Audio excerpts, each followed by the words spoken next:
first off, I want to give a shout out to J Deuce 68 who left a comment, and we'll just jump right into it. Black Cedartown resident here. There's a large black and Hispanic community here. I think your research could be referring to Esom Hill, which straddles the Floyd Polk County line, known as a sundown town historically. My family and I moved freely with no problems in the area. We have lived here for the last 3 years. So we appreciate you, dropping this comment, leaving feedback. I'll have to dig into Esom Hill for a later video, but let's go on ahead and get into what we need to get into. It was originally inhabited by the Creek and Cherokee Indians at that time, Cedar Valley, basically. That's what they called it. Then white settlers came into the area slash colonizers, however you want to put it, because when they showed up, then shortly after, all them Indians got rounded up into internment slash containment camps where they were done dirty. And this is documented, so you can't whitewash this shit and make excuses before being sent off on the Trail of Tears. All right, so that's the backstory. So we're gonna just jump to the 1980s. At this time, Cedartown in the 1980s became a destination for Mexican and Central American immigrants who came, to work at a local meat processing plant, Zartec Inc. As a result of this influx, you had various incidents. So we'll just go down the line on them. The first one, you had um, harassment and threats. So Latino residents reported frequent threats and intimidation. There were signs posted in Cedartown that said things like Mexican border stops here. You had vehicle intimidation, Latino workers walking to mass or work were tailed or nearly run off the road by pickup trucks driven by local white residents. One Mexican worker was chased and threatened at knife point. You had gunfire into homes. Shots were fired into trailers and homes housing Latinos.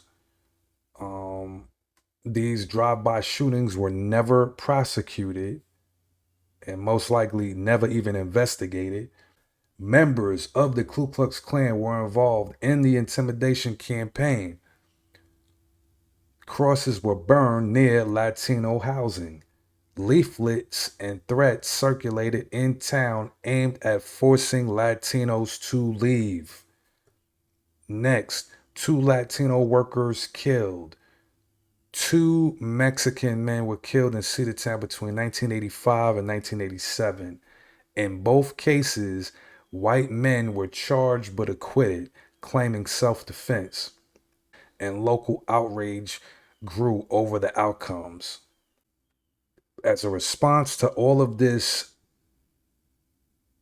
white supremacist activity, because, when you say racist, it still makes it like it's invisible, it's intangible. This white supremacist, white nationalist activity, it gives you a clear identifier of who Latino workers and local clergy began to organize and push back. Now, circling back to Jay Deuce's comment of this being a large Latino and Black community, who you think the local clergy was? It was most likely the Black church that helped organize and help, do activist work on their behalf. You also had Catholic priests that got involved. Once again, civil rights activists and Latino leaders came together and brought media attention to Cedartown. And then the violence eventually declined after broader public pressure and organizing. So, in a nutshell,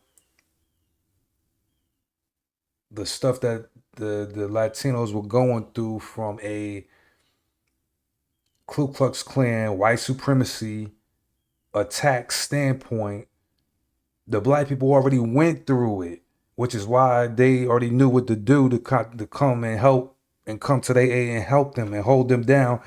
You feel what I'm saying? So it's not that Cedartown was some fairy tale magical place that never had nothing. No, it was lit from a white supremacist standpoint.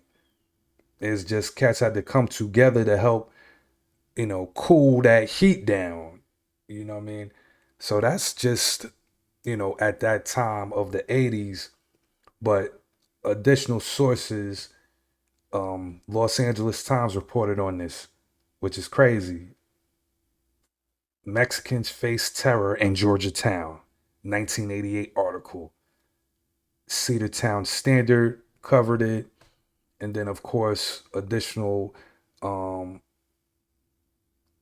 records of this activity is also found with the Human Rights Watch and Southern Poverty Law, websites that contain these reports in their archives, along with witness testimonies that have been documented by religious and labor organizations. So, with that said, we'll wrap up Cedartown, and we might circle to that Esom Hill for the next town within Georgia, and I'll catch y'all next time. Thank y'all for rocking with me, supporting the channel.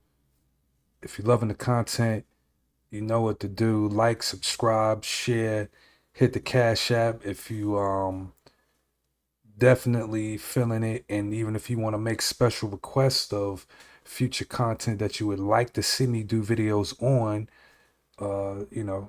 that's what it's there for.